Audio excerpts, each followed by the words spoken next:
নিরাপত্তা সম্পর্ক জোরদার করতে সৌদি আরব ও পাকিস্তান প্রতিরক্ষা চুক্তি সই করেছে। চুক্তিতে বলা হয়েছে এই দুই দেশের বিরুদ্ধে যে কোনো আগ্রাসন উভয় দেশের বিরুদ্ধে আগ্রাসন হিসেবে বিবেচিত হবে। খালিজ টাইমস এ নিয়ে খবর ছেপেছে। তাছাড়া পাকিস্তানের প্রধানমন্ত্রীর কার্যালয়ের এক বিবৃতিতেও এ কথা বলা হয়েছে। এমন এক সময় সৌদি পাকিস্তান এই প্রতিরক্ষা চুক্তি করল যখন কাতারের রাজধানী দোহায় মিসাইল হামলার ঘটনা ঘটেছে। একই সাথে উপসাগরীয় আরব রাষ্ট্রগুলি তাদের দীর্ঘস্থায়ী নিরাপত্তা গ্যারান্টার হিসেবে মার্কিন যুক্তরাষ্ট্রের নির্ভরযোগ্যতা ক্রমশ ফিকে হয়ে আসছে। ফলে উদ্বিগ্ন হয়ে উঠেছেন জিসিসিভুক্ত দেশগুলোর সরকার প্রধানেরা।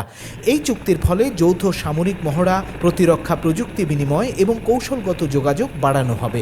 বিশ্লেষকরা মনে করছেন এটি শুধু দুই দেশের সম্পর্ক নয়, আঞ্চলিক নিরাপত্তা ও ভূ রাজনীতিতেও নতুন ভারসাম্য সৃষ্টি করতে পারে।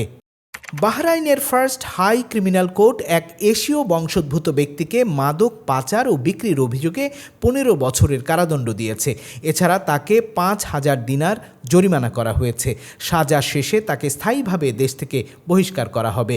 দ্য ডেইলি ট্রিবিউন এই খবর দিয়েছে, কিন্তু এশিয়ান এই ব্যক্তির নাম পরিচয় প্রকাশ করা হয়নি। সে কোন দেশের নাগরিক সেটাও বলা হয়নি। যদিও বাহরাইনে বাংলাদেশি ছাড়াও আছে ভারত, পাকিস্তান, নেপাল ও শ্রীলঙ্কার কর্মীরা। খবরে বলা হয়েছে ইউরোপ থেকে আসা একটি পার্সেলের সূত্র ধরে এই এশিয়ানের খোঁজ পায় বাহরাইনের পুলিশ। মাদকগুলো বিড়ালের খাবারের প্যাকেটের ভেতরে লুকানো ছিল। সে স্বীকার করেছে মাদক পৌঁছে দেওয়ার বিনিময়ে 10 দিনার পেত সে। আদালতের এই রায় বাহরাইনে মাদক বিরোধী কঠোর অবস্থানের আরেকটি উদাহরণ হিসেবে দেখছেন বিশ্লেষকেরা। কুয়েতে গৃহকর্মীদের বেতন বাড়া নিয়ে প্রচারিত খবরকে ভুয়া বলে জানিয়েছে দেশটির public authority for man power. Arab Times এই খবর দিয়েছে। খবরে বলা হয়েছে দেশটিতে থাকা গৃহকর্মীদের বেতন বেড়েছে এই মর্মে সামাজিক যোগাযোগ মাধ্যমে খবর রটে। এর প্রেক্ষিতেই এক বিজ্ঞপ্তি জারি করে জনশক্তি কর্তৃপক্ষ। তাতে আরও বলা হয়েছে দেশটির ম্যান পাওয়ার কর্তৃপক্ষ এমন কোনো সিদ্ধান্ত নেয়নি, আর তা নেওয়া হলেও প্রপার চ্যানেলের মাধ্যমে জানানো হবে।